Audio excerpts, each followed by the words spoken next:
એજન્સીમાં કામ કરે છે એ લોકોને પગાર જે છે એ હજી સુધી આ મહિનાનો નથી, 2 મહિનામાં શું કહેશો આપણે?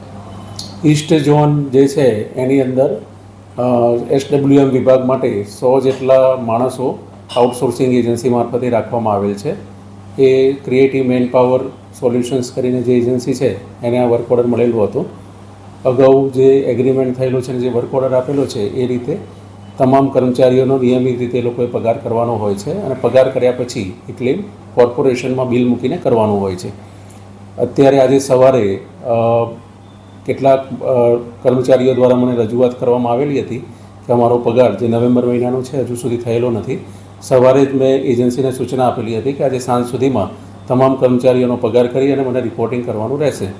એજન્સી સાથે વાત કર્યા પ્રમાણે 12 વાગે મને એ લોકોએ મેસેજ કરીને કહેલું હતું કે તમામ કર્મચારીઓનો પગાર બેંકમાં આપી દેવામાં આવેલો છે.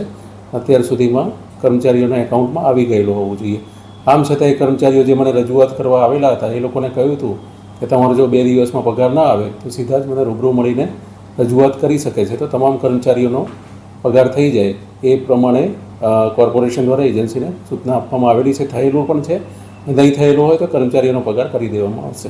સાહેબ, એજન્સીને કંઈ આ બાબતે ટૂંકમાં કંઈ દંડ ભટકવામાં આવશે કે આ લોકોની માંગ એવી છે કે સ્લીપ પણ નથી આપતા અને પગાર પણ પૂરો નથી આપતો? 12.5 છે એની જગ્યાએ 9 જેવો જ આપે છે. જે રજૂઆત કરવામાં આવેલી હતી એ પ્રમાણે જો એ લોકોને પે સ્લીપ ના મળતી હોય તો દરેક જે એજન્સીએ માણસોને રાખેલા છે ત્યારથી આજ દિન સુધી નહીં એ તમામ મહિનાઓની પગાર સ્લીપ અપાવડાવી દેવામાં આવશે. જે લોકોને જે હાજરી ભરેલી છે અથવા કોર્પોરેશને કર્મચારી દીઠ જે રકમ ચૂકવેલી છે એટલી રકમ જે તે કર્મચારીઓને નહીં મળેલી હોય તો એનું પણ વેરિફિકેશન કરી અને ખૂટતી રકમ આપવામાં આવે છે.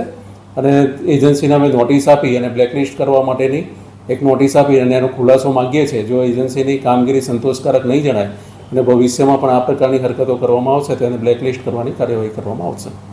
પરમાર, અમારો પગાર ટાઈમથી ટાઈમ સાહેબ નથી થતો. અમે ભાડા ભરી છીએ, નાના છોકરા અમારે સ્કૂલમાં ભણે છે અને આમથી આમ સવારે અને કામ ઢળાવી લે છે અમને બધાને. પગાર અમારો ટાઈમે કરતા નથી તો આમાં અમારે કરવું શું? હવે અમારે ખાવું શું? આજથી કાલું નામ ને એમ કે છે આજે પગાર કરી દે, કાલે પગાર કરી દે. પગાર કરતા જ નથી અમારો અને કોઈ ધ્યાન જ નથી દેતું.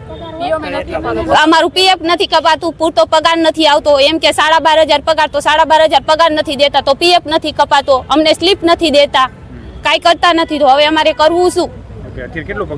અત્યારે અમને 9,000 આવે, 10,000 આવે, પૂરતો પગાર આવતો જ નથી. 12,500 પગાર તમારો? 12,500 પગાર છે. 12,500 પગાર અમને દેતા નથી.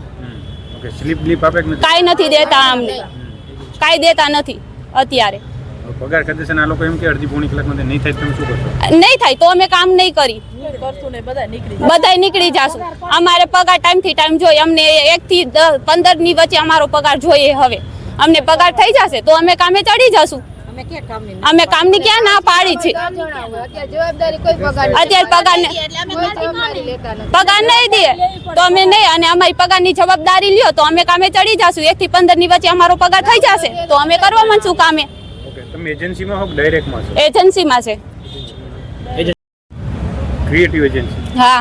કેટલા મહિનાથી તમે ચડ્યા છો? 6 મહિના થઈ ગયા. દર વખતે આવું જ થાય છે. હાલ ફેરે તો પોણા 2 મહિના થઈ ગયા. તારીખ કોઈ ફિક્સ જ નથી હોતી. કામે ચડ્યા ત્યારે એમ કીધું કે તમારી આ તારીખે પગાર થઈ જશે, તો એ તારીખે તો પગાર થતો જ નથી. આજે પગાર થઈ જશે, કાલે પગાર થઈ જશે, એવી રીતે કરીને ટાઈમ કાઢી નાખે. પગાર ટાઈમે થતો નથી અમારો.